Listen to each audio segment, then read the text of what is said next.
Hey, what's up, everybody? Welcome to another episode of The Right Stuff. I'm Josh Hayes, and my partner right over in this area, Scott Moon. You're pointing the wrong way on my screen, but whatever. Scott There you Moon. go. That's me. We are here today on The Right Stuff, and we're talking about tools of the trade, different things that writers use to create their masterpieces.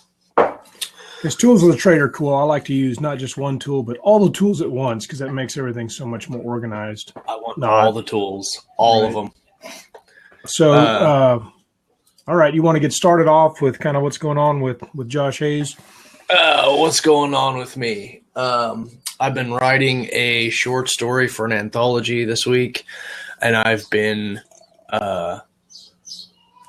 basically vlogging it on my Twitch and YouTube channels from beginning to end, and that's pretty interesting. I did get let me show you. Oh, I'll just look at your fish tank while you're gone. I got these wicked new things that I got yelled at for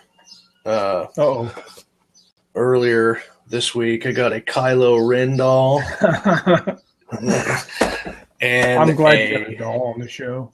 And a Locutus of Borg. Yeah. These came in the mail while I was not here. For those of you listening on the podcast, these are the Funko Pop dolls with the big heads, and they look kind of silly. They came in the mail while I was at work, and my wife opened the box and sent me a text and said, "What the hell is not this?" Impressed. She was not impressed. I'm No, it. she was not impressed. She's not a bobblehead doll fan or whatever those things are. She is not a nerd fan. She's not a nerd fan. You're going to be aren't you doing some Locutus thing for the Nerd Barrage podcast or YouTube channel? They are doing a Nerd Barrage is another buddy of mine. They do a whole bunch of silly game shows and unboxing, and they are doing they're doing a Star Wars versus Star Trek Family Feud. And I am on the Star Trek team, so I will be Locutus Picard. Okay, vaguely related to that, saw on Facebook the Rey Kenobi. Is that a red herring, or could that actually happen? Oh, I think that's a red herring. I think you're right. Because she'd be like a lot older. Yeah, because, I mean, Ben was already... Well, Obi-Wan was already, in his 70s or 80s by the time Luke found him. And yeah, that would be freaky. If he would have had a kid, it would have been, hell, his kid probably would have been younger than Luke. So yeah. Anyway, so I thought I'd throw that out there because that's obviously very important news. Did you see that? Did you see that link I posted a couple days ago about the path of Luke's lightsaber? With where Darth Vader gets hit in the eye. No. That was funny too. That one is good. No, this one is basically because I don't know if you know, you've seen The Force Awakens, right? Yep, I sure have. The lightsaber at the end when she hands out the lightsaber, that's the lightsaber that Luke had in his hand when he got his hand cut off. But that's also the lightsaber that Anakin had. It's Anakin's lightsaber. And it basically shows a history of the lightsaber from Anakin on. And it gave me chills when I watched it. Really? I'm going to have to watch that. So what's up with you? What's going on with you this week? Well, this morning I got up and I had some bulletproof coffee. You ever had that? I have not. I think you told me about it one time, but yeah, bulletproof coffee is basically, of course, my way is like the cheap way of making it. Basically, it's a big cup of coffee with butter in it. Butter? Yeah, it's actually not bad. You can make it with heavy cream or whatever, but the idea is not to have carbs in the morning, and that your body keeps burning fat for a while. So I did that. We'll see how long that lasts. Sometimes I think it's great. Sometimes you drink some bulletproof coffee. There's a whole book on it, literally a whole book on the bulletproof coffee, and they want you to use MCT oil. Oh yeah, but yeah, it can be quite an energy boost. But anyway, so I tried that. So hopefully I won't, suddenly pass out because of being in a low carb state or something. So if you pass out, and I need to call 911. Just carry. Show must go on. Don't even worry about it. Okay. I'm just going to call them. I'm going to set the phone down, and then I'll let them, maybe they'll figure out where you're at. Yeah. Just tell them I'm in the basement where the writers, just tell them think like a writer. Yeah. And they should be able to find him. And you'll find him. He's in the writer room. He's in the writer room. Obviously, every house has a writer room. Okay. So, this morning I was getting ready for the show, made some notes. I'll move it over here. But I was talking a lot when we did our Smarter Artist episode when I was still down there. It was kind of a technological disaster. Yeah.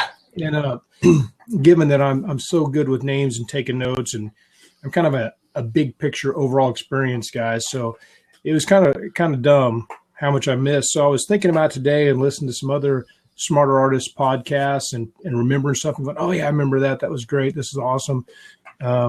And so I made a couple of notes, and I'm not going to spend the whole episode on it. But the first thing that I was looking at was that Mark Lefebvre of Kobo Writing Life. He was the first speaker, and just a super cool guy. But he talked a lot about the Kobo Writing Life, and I was going to put a link. Well, I'll put it in the show notes, basically to that, where you can. My next book, I'll probably direct upload to Kobo.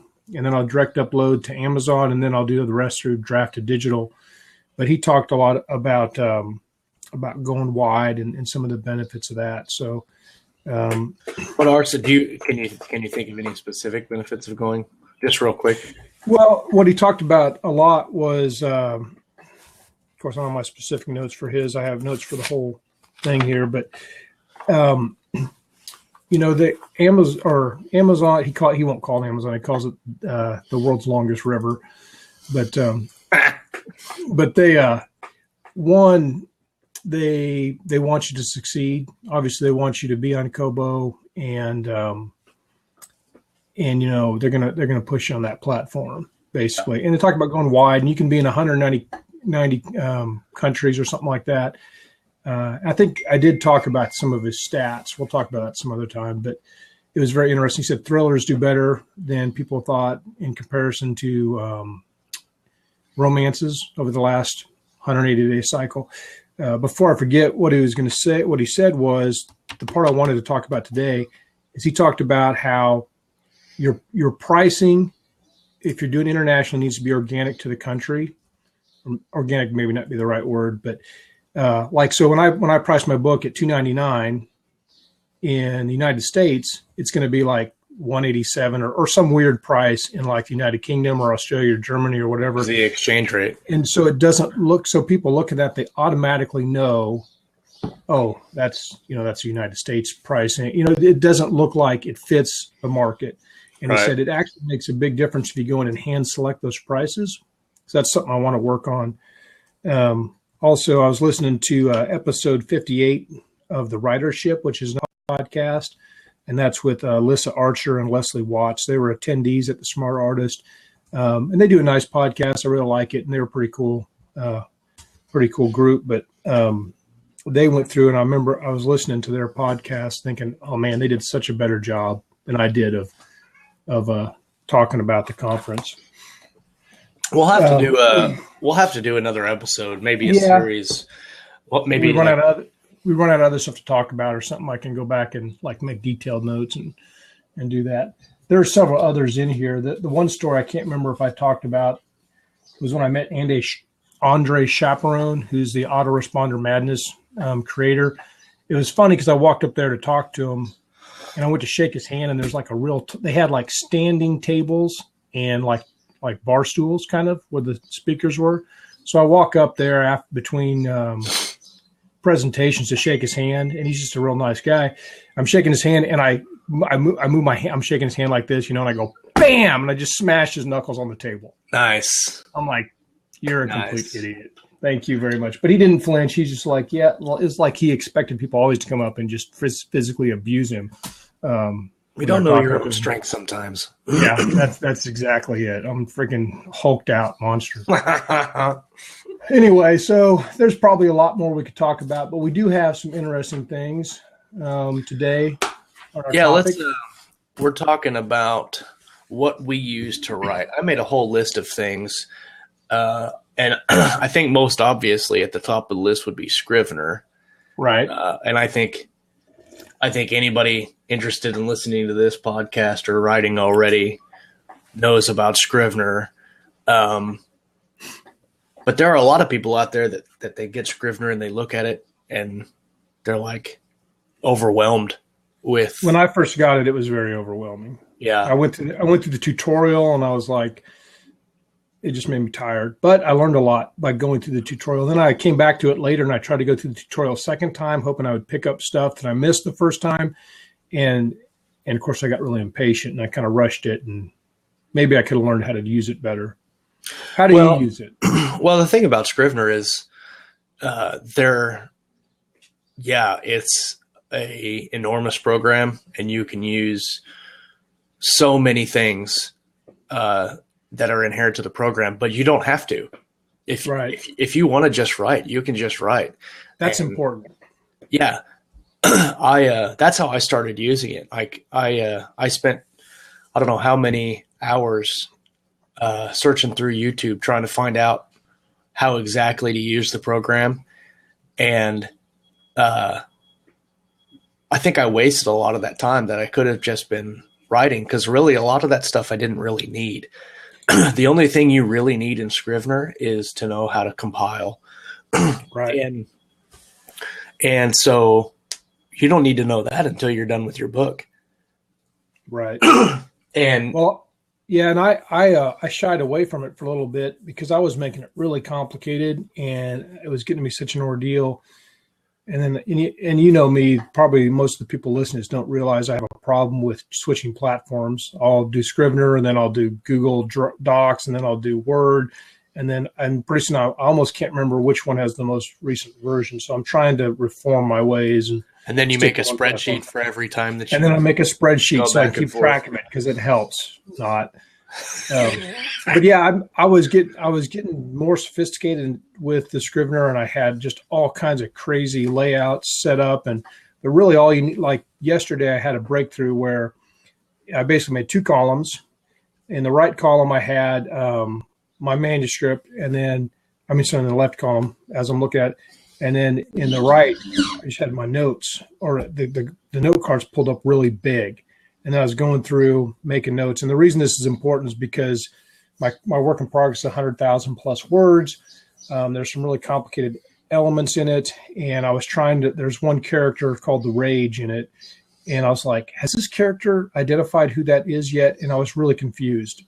And so I was doing a find search function and then making notes, and it was really helpful. So if I hadn't had Scrivener, that would have been difficult to figure that out. That's one of the things that I like about Scrivener is the binder feature, and then the collections in the binder. I haven't used it a whole lot, but in the sci-fi series that I have, space opera series that I have planned for later on this year, the binder and the collections are going to be a lifesaver for me, because you can go into the binder and not only can you color code. You can color code POVs or color code characters, so you can see where your scenes are at. You can see, so like if I have 5 characters that are point of view characters, and every chapter is going to be a point of view character, I can color code the POV, and at a glance I can see I've had 6 chapters without this POV. We need to put this POV in there or fix that some way. Move things around a little bit. But we can also go to the collections, and I can show where the characters are in the story and see what scenes they're in. So if I've got a scene where it has 2 or 3 of my main point of view characters, at a glance, I can go into the collections and see that all 3 of them are in that scene. And then I know. But you don't have to use that stuff. If you're just starting out on Scrivener, you can just open up a new document, open up a new project, and start writing, and then figure it out as you go. I've had Scrivener for 2 years probably, and I'm just now starting to figure out exactly how to use everything effectively. It's kind of like having a Mac. I went to a Mac like 4 years ago, and I'm just now learning how to do like shortcut keys and using the shortcut keys I don't even hardly use the mouse when I'm trying to get around the operating system. Right. I just use the shortcut keys, and it's so much faster than trying to find what you're looking for with the mouse.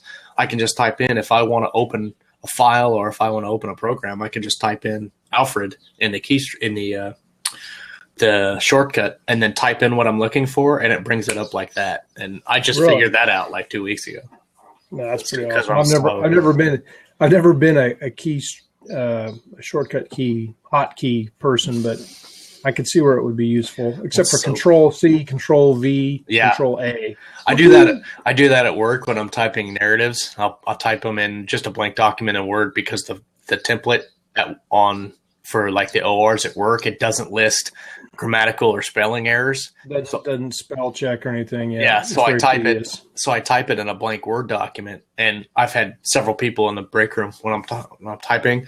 I'll go Control A, Control C, go over to the next document, Control V, and they're like, "What did you just do?" I selected it all. You're a wizard. Magic fingers. Magic fingers. Yeah.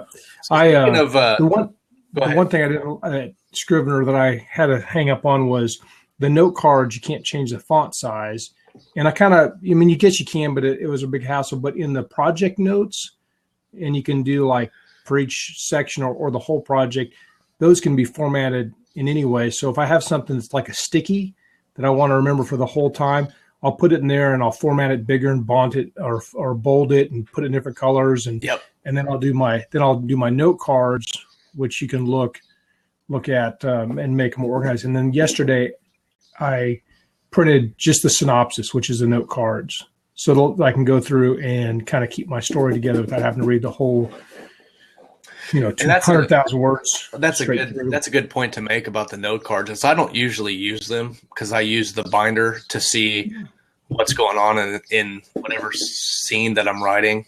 I'll have just like a sentence or a name even, but the note cards, so Scrivener versus a Word document on the note cards, you can put like you said, a synopsis on the note card. Right. And if you're looking at, 50,000 word section of your novel, you can bring up, say, 10 note cards, and quickly you can read the synopsis of all those scenes and say, okay, I know exactly what's going on. Whereas on a Word document, you'd have to scroll through the whole 50,000 words. Well, and that's true to a certain extent. I did, while I was at the Smarter Artists Summit, I met one writer named Boyd Craven, and he writes prepper fiction. Okay. Like in prepper stuff, and is actually just totally killing it on Kindle for sure. But he's like, I don't use Scrivener, I use Word. And that's like, you're really going out there on a limb because everybody's like Scrivener addicts down there or in writing. But he used heretic. Yeah, what heretic? How could you not use Scrivener? You're going to have to leave. No, but in Word, if you want to kind of not do, and that's why I went back to Word for a while because it was real simple. You can do an outline function where you can collapse your headings, but you can also do. They have a navigation panel you can do, and it drops you a list down on the side, which you can navigate almost like Scrivener, and it'll show your headings kind of like in the binder. You show me that. Yeah, that's pretty neat. If you don't want to get Scrivener or you want to just work in Word, there's a way to do that. Now, a few minutes ago, you were about to say something and I interrupted you. Do you remember what you were talking about? Yes. I was going to say with Scrivener and the binder, you can do something that you cannot do in Word is I've had a bad habit of not brainstorming characters, and then even if I do brainstorm the characters, I can't find it anywhere in the manuscript. After I've written it, it's there, and I can't find it. Right. So in Scrivener, it gives you an option to create character and setting cards, which are in your research bundle, which is also a cool thing in Scrivener where you can pull, I use that a lot. You can pull website links that actually populate in Scrivener after you get them in there, and you can save all your research in the project. But anyway, for these character cards, you can create a character. So like we'll use you as an example. If I want to have Scott Moon as a character, I create a Scott Moon character card, and then I can, under the description, write extremely bald. Wears a hat to conceal his identity. I don't know why. Not so technically savvy. Doesn't know his own strength. AKA dumb. Right. He hurts people basher. when he shakes their hands. And I can put that in the character card. And then while I'm typing the manuscript, if I get to a scene where I don't remember exactly what Scott looks like, because face it happens. If you write... Face it. Right. Face it. People forget my name all the time. It's true. They're like, who's that bald guy? A bald guy. So, but you can go and you can look at that character card and basically refresh your memory on what your character looks like. You can also, which I take it a step further, when you introduce a character in your story and you say he had brown hair, I document in my character card where I notated that at and how many times I notated that. So I'm not doing it over and over and over and over and over and over again. Or where not repetitive.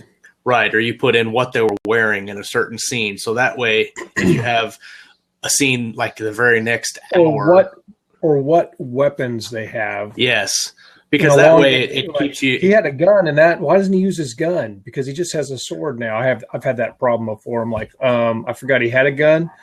Yeah, it saves continuity. It saves continuity when you go and say he was wearing a red jacket not 4 minutes ago, and now he's wearing a black jacket. But you can track that in your character scene.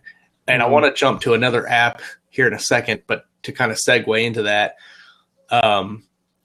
in your story, you can put Scrivener links in your writing to the character card. So, really? Yeah, you can highlight, if say you're writing a scene with that character, you can highlight their name and then say create Scrivener link, and it will let you link it to their character card. And then all you have to do is click on their name whenever you want to know what's about them, and it'll take you to that character card. You don't have to find it. You can just click on their name.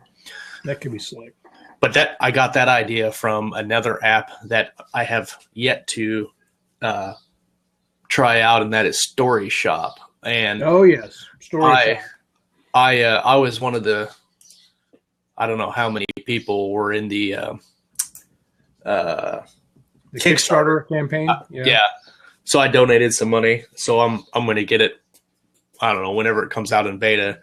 But basically it's the same thing where they can hashtag settings, and they can tag characters, and it will take you to their character cards. And it just seems like a very good app to use. And it's an internet app. So I know a lot of people are very excited about that app. And it looked pretty slick, and it's supposed to work with Scrivener, like I think you were saying. But yeah, it's supposed to export straight to Scrivener, so you can write. Basically, you're going to do, say, your story beats, your characters, say your whole story beat. You can story beat your whole story out on the Story Shop app, which is an internet app. So you can get it on your phone, you can get it on your computer, you can do it whatever. And then after you're done with that, you can export the whole thing to Scrivener, and it'll have it already set up, or at least that's how I understand it'll work. Right. Yeah, it looked pretty. They did a brief demonstration of it at the end of the Smarter Artist Summit, and it looked really slick. People were super excited about it, and it's something that I'd probably look into getting. I'm hoping, like I said, I'm trying to kind of go minimalist and stay on one platform, but it looks like if I stick to Scrivener, then hopefully it will work hand in hand with that. One of the things that made me kind of come back to Scrivener is I wanted to use BookFunnel, which is another app that writers could use. And BookFunnel is something I use to set up a free book giveaway, because now I guess you go to my webpage, you can get, obviously, I got a couple of free books like Enemy of Man. Then book 2, you sign up for the newsletter, you can get it. But the main reason I bring that up is because BookFunnel makes that easy. It delivers it automatically, but you have to have EPUBs, Mobies, and then you can do PDF if you want. And I'm not real good at that. Well, I basically took my most current editing version of Son of Orlon, put it in Scrivener as one long document, formatted it very simply without getting too crazy complicated, and made an EPUB and a Mobi. And it was like so easy. I was like, why has this been daunting me so long? And so now I can use BookFunnel because now I know how to make a Mobi and an EPUB. And I was like, Scrivener is my friend. Yeah. I love Scrivener again. Because if you didn't have Scrivener, you'd have to, as I understand it, you have to use two separate programs to do an EPUB and a Mobi. You had to buy different programs, and I was like, why would I do that if Scrivener will already do it for me? And so maybe a lot more confident in using Scrivener. I'd go Scrivener, and then I would export it to Word, copy it into Notepad, and then back into a new Word document, kind of like the Smashwords nuclear method to send to their meat grinder. Yeah, so it clears out all the formatting. Take out all the formatting, and then I go through and have to put in back in all the italics and all the headings, and it's a huge process. And I may still do that. That kind of seems like a best practice. I know you get a clean document that way. But if Scrivener will make one, and I didn't realize Scrivener exports on the RTF platform. I think it's RTF, which is kind of like very simplified. And so if that's the case, and it's going to make a good EPUB and PDF, then why go through all the extra work? Because that's very time consuming. Yeah, I agree. I think that like I just uploaded a Word. The only thing I use Word for formatting is when I do CreateSpace. If I do a paperback format for CreateSpace, I'll use Word because their template is a Word template. Yeah. And it's the only thing that gets painstaking there is making sure that you have the page breaks in the right place. So, because I like all my chapters to start on the same page.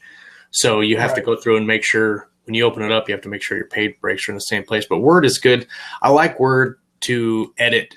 And when I go through and do like my 4th or 5th round revision edits, I'll take it out of Scrivener and put it into Word because sometimes it catches more things than Scrivener does grammatically wise. Well, and there's two things with that. One, most editors still do stuff in Word with track changes. Right. If you use the paid editor.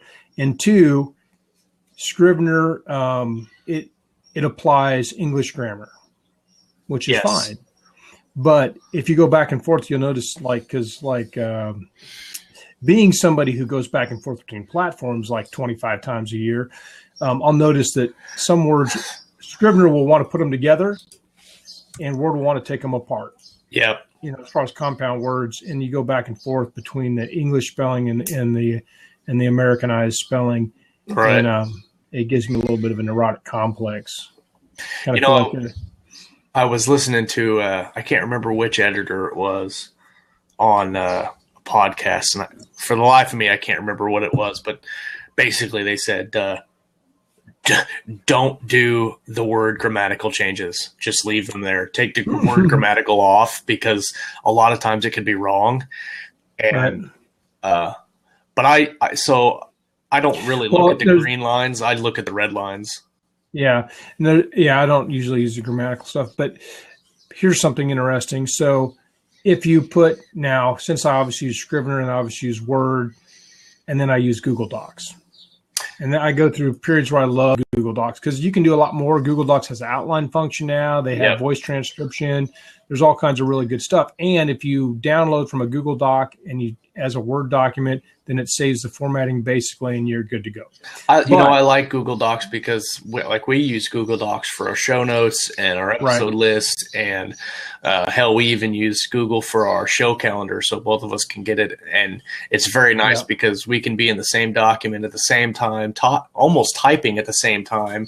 You can, it's one of the only programs you can actually do that. They talked about that with StoryShop, if there was going to be a way to share and if you could actually both type live. But what I was going to say about Google Docs is, as far as spelling and grammatical changes, Google, and I'm pretty sure I'm correct on this, is it has a spell checker, which is neat.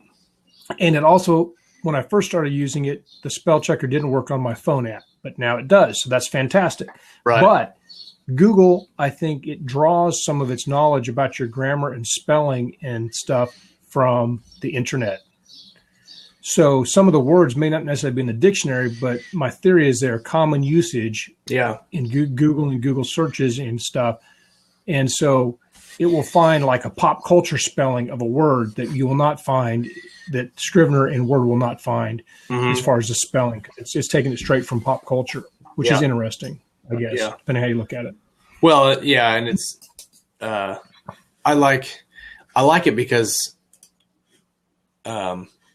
like with our episode list, we can, we, like you said, the outline feature. That outline feature has helped us immensely in keeping track of what we're doing for the show. And hopefully it doesn't get too busy where we're having, 800 things to scroll through on our Google Docs outline. We might have to break it up into seasons. so we're not scrolling through that. But you briefly mentioned dictation. Right. How's our time doing? I didn't start my watch. We still got a few minutes. Okay. Yeah. Dictation. All right. Do you use dictation on your phone or what? Because I've tried it. Like I've got Dragon Naturally Speaking, and I've tried it several times. And I think if you're doing a first draft, maybe I could get into using it. They say you've got to use it for like a couple weeks before you really get into it. You need to train it. You need to go through and do the training and the voice recognition, and they'll have Dragon Natural Speaking will take words from your document and then pop them up, and then you read them, and then it'll recognize them better. And that's a little bit time consuming, but if you do that, it's better. Like, so when you have science fiction or fantasy names made up, it's more likely to recognize those. But my experience with it is that I get to writing so fast with that I outpace myself, and I create more content than I can ever possibly edit. I'll do like 8,000 words a day, and it takes a long time for me to edit 8,000 words. And pretty soon I have 6 novels that are about halfway done, and I just can't keep up with the editing. So it's kind of a love-hate thing for me with that. Although I would like to take and write an entire book with voice dictation in as short as time as possible to get the thoughts all the way out from beginning to end. There would be more continuity in the story, I would hope. But if you do that, in my experience with dictation, is you're going to have to go through, and when you edit it, you have to be willing to throw a lot of stuff out because some of it's not going to make any sense. When I dictate, I don't look at the words as they're typing. I look out the window or something and just go for it. Do you find that with dictation you lose, for instance, if you've got a scene where you're typing and you know the point of the scene and you're typing and you're typing so slow that you can keep that idea in your head, or you forget about it either way. Do you think that with dictation you get so fast that you forget the point of the scene that you originally started out to write, or do you capture it better because you're speaking your idea out? I think it's different. I think there's pluses and minuses to both. A while back, we figured out that if you typed 3,000 words an hour, if my math is right, which probably isn't, but it's probably close, that's 30. That's one plus one is what? That's 30 words a minute. So most people that type can type 30 words a minute, and that's not fast. Most people speak at 150 words a minute. So if you think if you're kicking ass writing a story, you are typing you're typing 50 or 30 to 50 words a minute maybe. Mm-hmm. But then if you're speaking 150 words a minute, so you're thinking different. The main reason that I tried voice dictation is I wanted to try something new to force me to think differently as a writer. And I thought that would help me. My computer did something crazy. That was me, I think. Okay. Leaving that. And now I'm going back to Blab. But I mostly did it as a writing exercise. And it was useful for that way. And it makes you think differently when you're dictating because you can't backspace. You can, but then you sound like a dummy, which, I'm used to that at some points, but The only thing that I didn't like about dictation, and and maybe it's just me, maybe it's something I got to get used to. But the reason I think it'd be better first draft material is that I hated doing the open quote, blah, blah, blah, blah, blah, end quote, comma, he said. Like I hated saying the punctuation. Well, I did that. Annoying to me. That brings up a good point, is that I get used to that. But the other thing is, and you got to be ready to just let it go. If it hacks out something crazy, because sometimes it'll spell out open quote and you just get that later. But when you use the Google voice typing, you can't, the commands must be different. So I don't even bother putting in the quotes. I just say new paragraph and go on. And then I figure I'll add in the quotes later. And I guess you can do that with dragging. You just throw it, because you're going to have to do massive, heavy editing either way. So it's a trade-off. Right. And you get ego addicted to it too, because after a while you're like, well, I did 8,000 words a day. And then you write and you type out 2,000 words. And you're like, I'm such a loser. Yeah. I did 2,000 words a day. That's only a novel a month. What kind of an idiot only does 2,000 words a day? And then you get addicted to doing those massive word counts. Yeah, I think once I start the space opera novels, I'll probably voice dictate the first drafts, and maybe even just the beats, just to see how it goes. Yeah. Well, we're coming up on the show's time. We actually just passed 30 minutes. What other do we have any other tools we want to give an honorable mention real quick? I'm looking at the show notes now. I can't. Well, I'm pretty sure we touched everything. The only other thing we didn't touch was Photoshop, and that really only applies if you're going to do your own covers. And even then, I've been playing with Photoshop for years, and even then I'm not very good at it. You're way better than I am, that's for sure. So it's more of a trial and error thing. But I also use Photoshop to do like our YouTube headings for our show and our thumbnails for the videos. So if you're into doing podcasts or video casts like we're doing, Photoshop it's a decent app, but it's also expensive. So unless you already have it for something else, don't go spending the money for it, because the other thing is, I guess the main thing you should say about Photoshop as it applies to writers is, if you're looking for something that will distract you from your writing and suck up an enormous amount of time for no reason and not contribute at all to your novel, Photoshop is definitely the way to go, because you can just away a week like nothing flat. And actually, after doing everything for my second book, and then I made a cover for my third book.